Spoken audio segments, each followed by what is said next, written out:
Matt Miguez has plenty on his mind, and he's ready to share it with the world.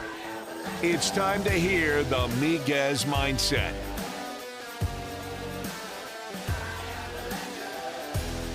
Episode number 4 of the Miguez Mindset is live. Welcome in, Matt Miguez here. Today we're going to be talking about the Houston Astros. Picked up a big 14-0 win last night over the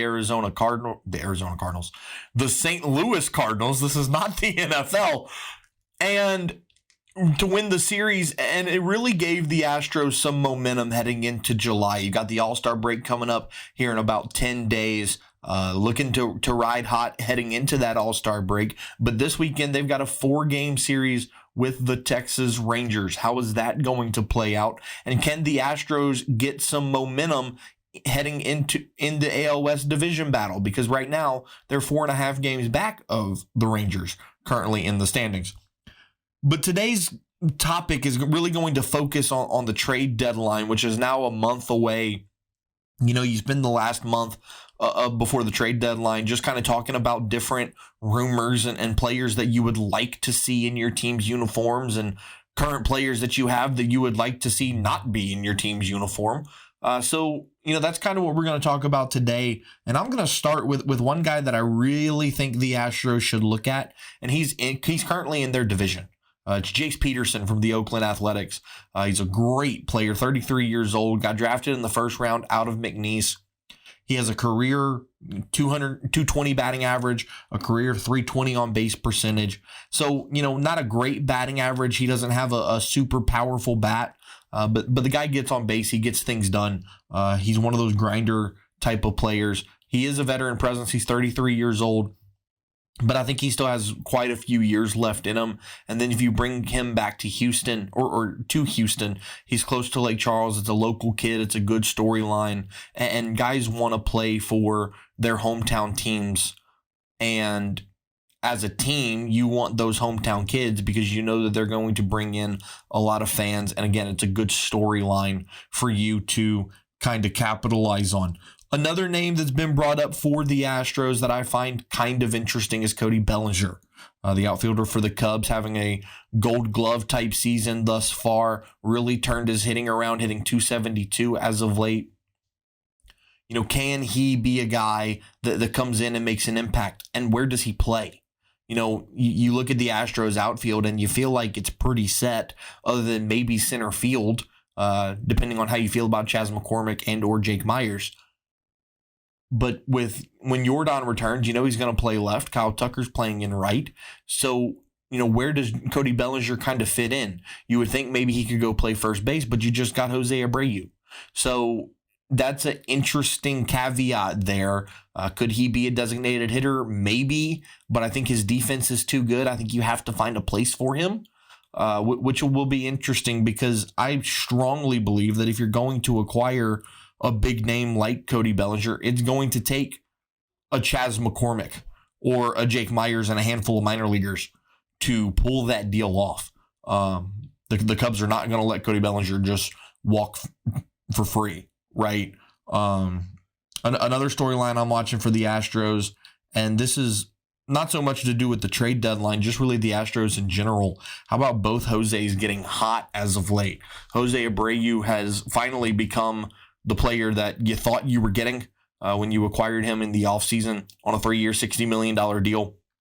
Jose Altuve, you know, he got hurt in the World Baseball Classic, missed the first couple months of the season. He's coming to life, had a big 3-run shot the other night to seal the win for the Astros on Wednesday. Abreu followed him up with a 2-run homer as well. Abreu had a 2-run double last night, you know, just really seeing the ball well, driving it into the outfield and bringing home runs for the Astros, and that's been really refreshing to see. Also, another guy that's been hitting the ball well as of late is Alex Bregman. Bregman absolutely crushing baseballs right now. Had a grand slam last night, had a grand slam against the Dodgers last weekend. Just really seeing the baseball well, finally becoming Alex Bregman. We talk about this every year. He starts off slow. He starts off, you know, and you sit there and you go, man, is Alex Bregman ever going to be the same? Some people start to question that. I've never taken it that far.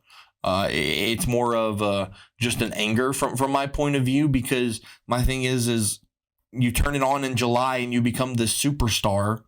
Why can't we see a above average player all year long kind of thing? So Bregman's been really hot as of late, and that's been nice to see. How can the Astros improve their pitching?